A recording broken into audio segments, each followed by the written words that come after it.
dan jarida. Salamu alaikum. Amin wa alaikum salam. Malam nace za mu iya sanin sunanka? Sunana dan mama. Sunanka dan mama? Ke kuma ya sunanki? Sunanki Rahama? Budurwa ta ce ai. To amma me yasa kike so? Saboda ina son shi. Wannan din kike so haka baki ganshi ba ko wanka baya yi? Ta soyayya ba nan take. Kai dan jarida ne kai ko dan bakin ciki? Saya ne ma wata tambaya malam. Ina jin ka. Da a baka wannan budurwar taka da na dauki miliyan 3 na baka ne ka fi so? Dan Allah bai wallahi kin taba gani na. Yanzu da muka tare ta da karb lambar ta zan karba amma na fata. To kin ga wannan ya tabbatar miki da ba masoyin ki bane. Zaka iya kwana a makabarta? Allah ya kiyaye. Sai dan kai na kai.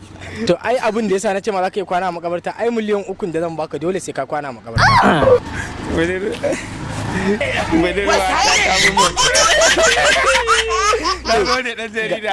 Ga wata tambayar guda ɗaya. Kana ji? Ina jin ka. Da a mutu a baka da tarbiya, da a mutu a ban ma gadon miliyan 10 ne ka fito. Tarbiya me? A mutu a ban na tsirara.